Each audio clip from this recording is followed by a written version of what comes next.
Assalamualaikum warahmatullahi wabarakatuh. Selamat pagi anak-anak.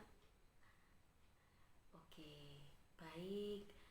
Di sini alhamdulillah kita bisa berkumpul seperti biasanya lagi dan bisa memulai aktivitas seperti biasanya.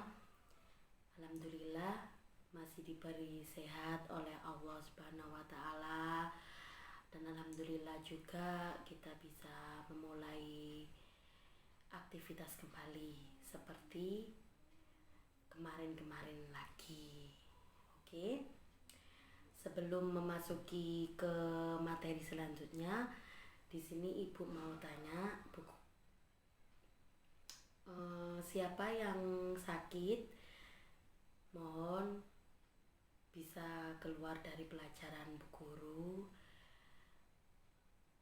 Bila tidak ada yang sakit, ya alhamdulillah berarti sehat semua. Oke ya. Sebelum memasuki di sini Bu Guru mau mengabsen anak-anak terlebih dahulu. Oke. Yang tidak masuk diusahakan ada suratnya atau bisa dititipkan ke teman-temannya. Oke, ya baik. Di sini Ibu mau mengabsen Dinda Amelia. Oke. Fauzan Nasrul. Oke. Yulisa Ditama. Oke. Zahwa Kotrunada. Oke. Mila Rosatul Asni. Oke. Rohman Soleh. Oh, tidak hadir. Kenapa tidak hadir? Oh iya, baik. Oke, berarti selanjutnya yang tidak masuk satu ya. Yang lainnya masuk. Oke. Baik. Oke, baik, alhamdulillah berarti semuanya masih diberi kesehatan oleh Allah Subhanahu wa taala. Oke. Semoga besok kita teman-teman yang tidak masuk itu bisa diberi kesehatan oleh Allah Subhanahu wa taala. Oke. Baik. Ya.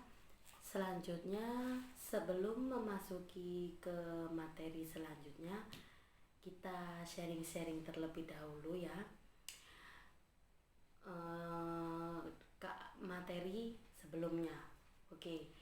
Yang membuka buku LKS-nya berarti tadi malam sudah belajar. Tadi malam berarti sudah sinau ya di rumahnya. Oke.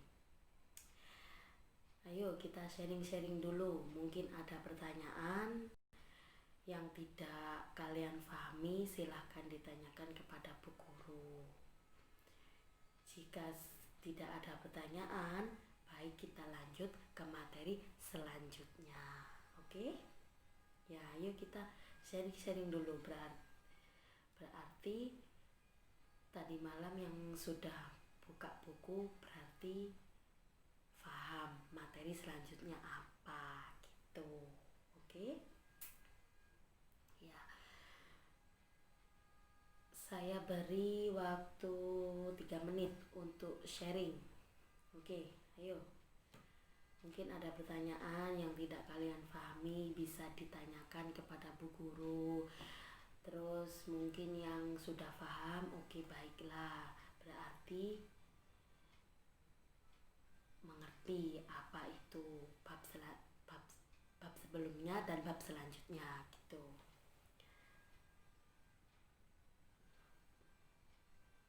Oke, ayo. Siapa yang mau tanya?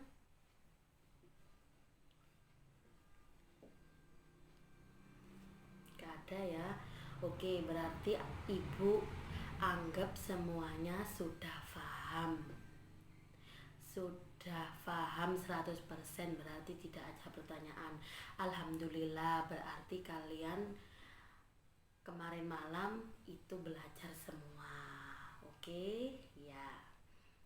Lanjut ya ke bab selanjutnya, yaitu apa bab selanjutnya? Bab selanjutnya yaitu yang sudah baca buku berarti paham. Bab selanjutnya itu apa? Ayo, bab selanjutnya apa? Bab selanjutnya yaitu tentang najis. Apa itu najis, anak-anak? Najis itu apa sih? Yang kalian tahu najis itu apa? Ayo, najis itu apa? Yang kalian tahu, mungkin yang sudah buka LKS-nya berarti sudah paham najis itu apa. Kalau yang tidak buka buku berarti tidak tahu najis itu apa. Yang kalian tahu najis itu apa? Ayo angkat tangan. Najis itu apa? Ya, ayo Dinda, Yulis, tahu?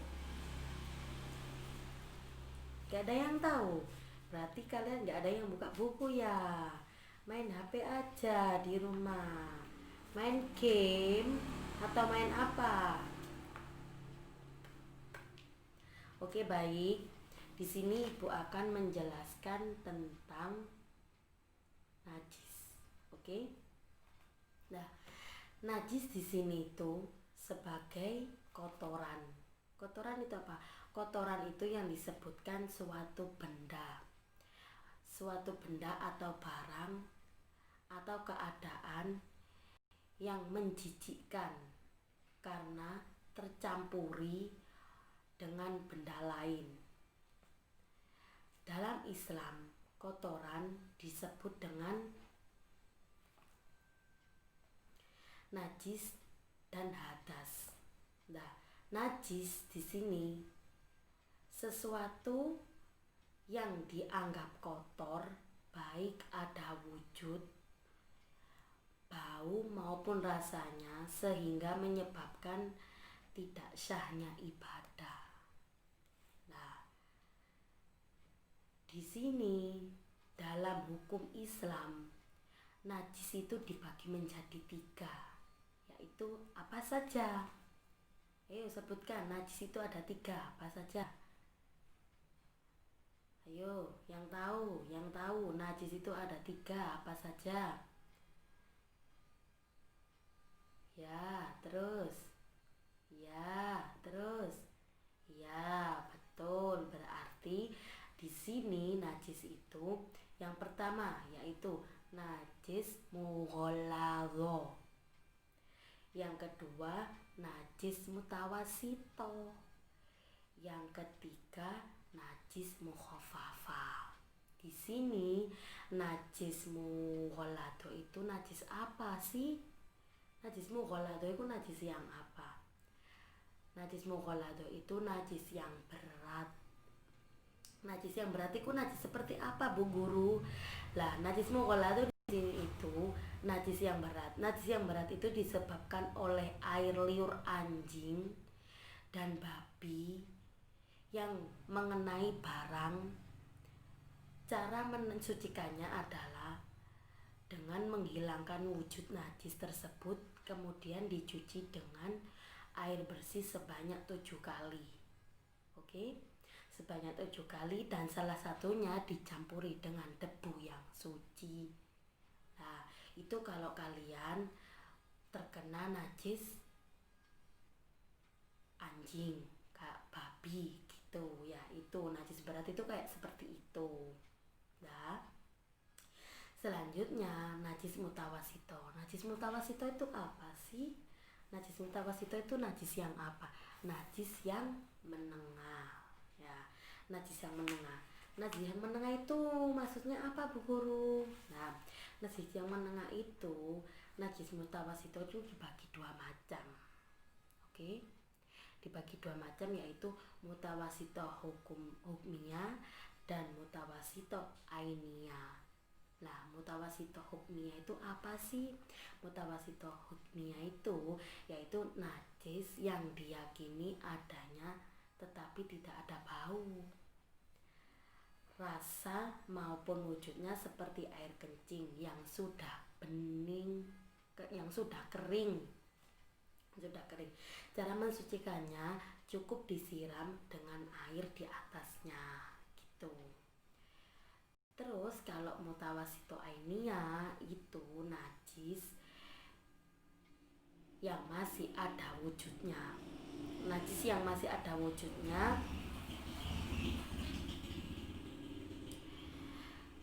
yaitu seperti kayak bau maupun rasanya gitu. Maksudnya najis yang ada wujudnya itu seperti itu.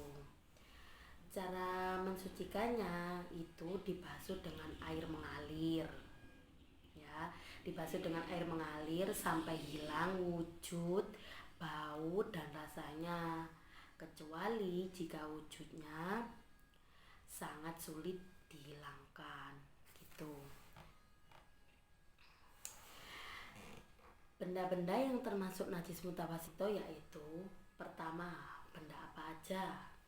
Benda-benda yang termasuk najis mutawasito itu benda apa aja? Ayo kalian yang bisa jawab. Ayo, apa? Bendanya itu apa saja? Yang pertama, bangkai binatang darat. Yang kedua, segala macam darah kecuali hati dan limpa. Darah yang dimaksud di hati, darah yang dimaksud di sini itu adalah darah yang dapat mengalir ketika disembelih sehingga darah belalang dan laron tidak termasuk najis. Oke?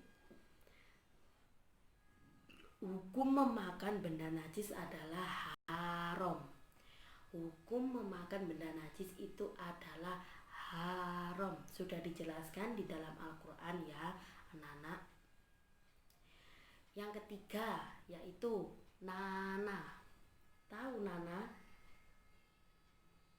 Ya betul, itu nanah yaitu darah yang sudah membusuk, yang di kulit itu loh biasanya ya. Ya itu yang warnanya putih ya kayak gitu. Itu. Terus yang keempat yaitu semua benda yang keluar dari dua jalan kotoran manusia, yaitu kubul dan dubur. Kubul jalan depan, dubur jalan belakang, baik benda cair maupun benda padat. Ya, paham ya anak-anak? Terus yang kelima yaitu segala macam minuman keras. Jadi minuman keras, alkohol, apa aja wis itu ya yang kalian tahu itu, nah itu semuanya haram. Kan sudah dijelaskan di dalam Al-Quran. Oke. Nah di situ jika ada orang yang meminum itu berarti dosa. Sebagai kita, ketika melihat orang itu harus diapakan?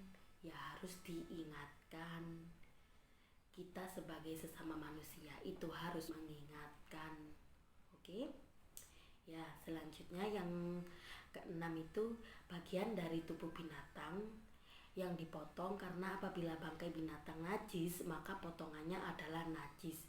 Hukumnya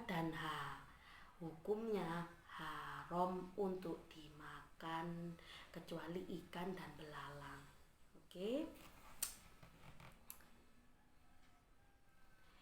Oke, lanjut.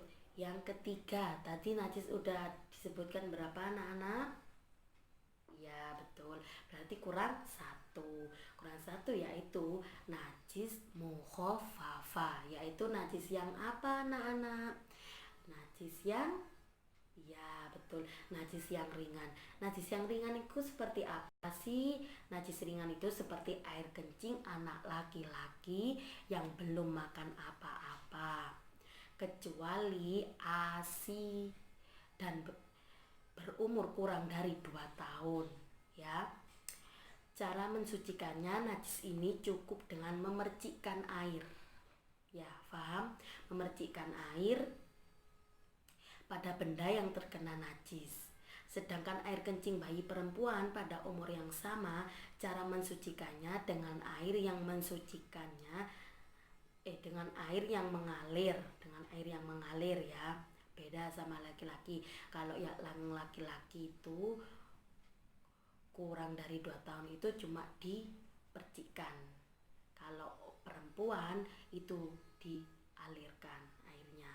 Oke. Ya, lanjut. Dialirkan pada benda najis itu tadi. Ya. Sehingga akan hilang bau, warna dan rasanya. Ya. Sehingga rasa, bau dan warnanya itu hilang jika airnya dialirkan gitu. Sesuai hadis Nabi Muhammad SAW yang artinya, cucilah apa-apa yang terkena air kencing anak perempuan, sedangkan jika terkena air kencing anak laki-laki cukup dengan memercikkan air padanya gitu. Itu hadis riwayatnya Nabi Muhammad SAW. Bagaimana? Sudah paham? Untuk anak-anak yang ku sayangi dan yang ku cintai, sudah paham? Ada yang ditanyakan? Jika tidak paham? Oh ya, baik. Kalau tidak ada pertanyaan, Bu Guru lanjut ke bab selanjutnya ya. Ke bab selanjutnya, ayo dibuka LKS-nya. Bab selanjutnya yaitu toharo. Nah, toharo, apa sih toharo itu? Ya, apa toharo? Ayo, siapa yang tahu? Acungkan tangan. Apa toharo itu?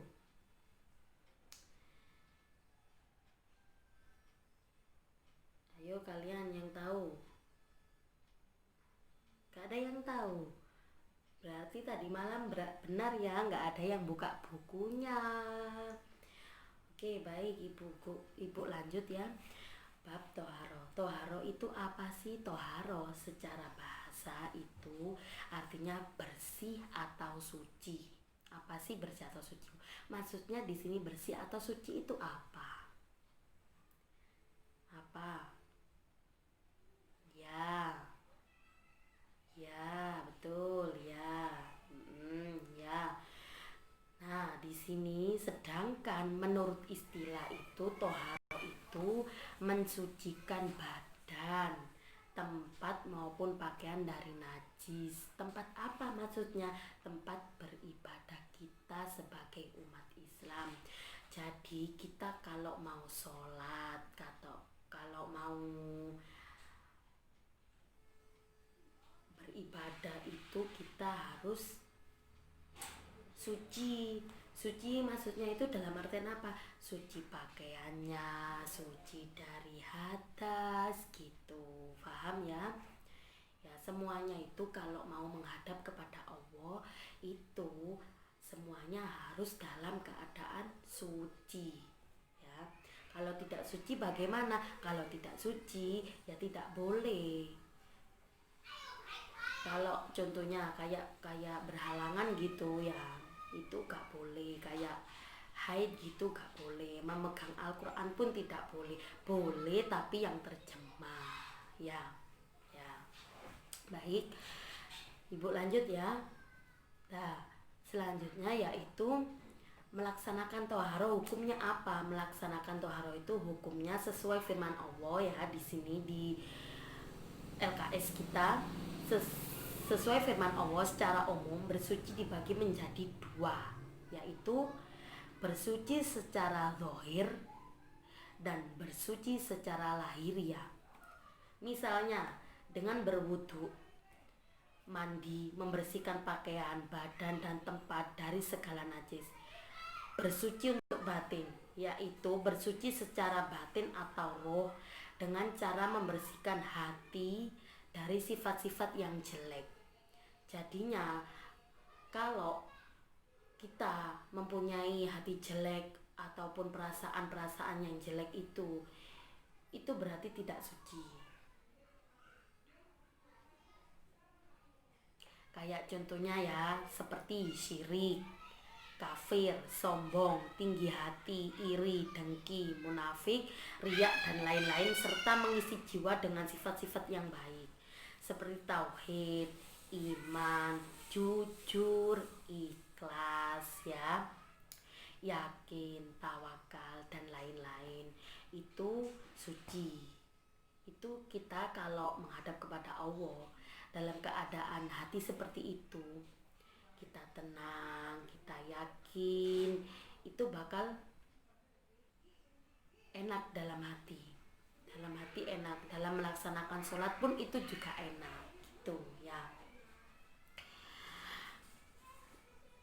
Dan sifat ini disempurnakan dengan memperbanyak bertaubat, istighfar dan berzikir kepada Allah gitu. Nah selanjutnya yaitu hadas. Hadas adalah kejadian tertentu dari seseorang yang menghalangi sahnya ibadah, sholat, atau dengan kata lain perkara-perkara yang mewajibkan seseorang berwudu. Seseorang wajib berwudu atau mandi jinabah jika hendak melaksanakan sholat. Orang yang berhadas walaupun bersih dikatakan tidak suci, sehingga harus berwudu maupun mandi jinabah dahulu ketika hendaknya mengerjakan sholat. Itu. Menurut fuqaha, para ahli di sini hukum Islam hadas dibagi menjadi dua, yaitu hadas kecil dan hadas besar. Oke? Hadas kecil yaitu hadas yang dapat dihilangkan dengan cara wudu. Jika berhalangan dapat diganti dengan tayamum. Yang termasuk hadas kecil adalah, hadas kecil itu apa aja sih anak-anak? Hadas kecil itu apa aja? Hadas kecil itu yang pertama, keluar sesuatu dari jalan depan. Seperti apa? Buang air kecil ya. Dan jalan besar, buang air besar gitu ya. Terus yang kedua, hilang akal. Hilang akal itu karena tidur tidak dengan duduk. Maksudnya itu gila. Hilang akal itu apa?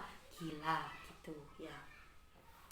Terus yang ketiga yaitu menyentuh kemaluan dengan telapak tangan. Nah, menyentuh kemaluan dengan telapak tangan itu tidak sah, batal, wudunya itu batal ya. Terus yang keempat itu bersentuhan kulit antar lawan jenis yang bukan muhrim. Jadinya kalau bukan muhrim, kita sudah punya wudu, terus kita pegangan tangan, itu tidak sah untuk melaksanakan sholat. Jadinya harus berwudu lagi gitu ya. Terus hadas besar itu yang dapat disucikan dengan mandi. Jika berhalangan atau sakit dapat diganti dengan tayamum. Hal-hal yang menyebabkan hadas besar yaitu pertama, melakukan hubungan suami istri bersetubuh, baik mengeluarkan air mani atau tidak, itu hadas besar ya. Yang kedua, keluar sperma atau mani baik disengaja maupun tidak. Yang ketiga, selesai menjalani masa haid bagi wanita. Itu niat-niatnya kan sudah ya, kemarin itu sudah dijelaskan di LKS sebelumnya. Jadi sekarang ini bahas untuk bersuci gitu. Yang keempat, setelah menjalani masa nifas, masa setelah melahirkan, itu kalau sudah 40 hari itu wajib bersuci, sudah memulai sholat lagi gitu. Yang kelima, wiladah setelah melahirkan. Yang keenam, meninggal dunia gitu.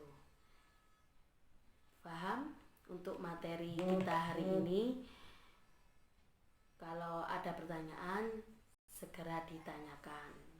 Jika tidak paham bisa ditanyakan kepada Bu Guru. Sebelum kita akhiri, materi kita hari ini gitu. Yo, jika ada pertanyaan silakan ditanyakan.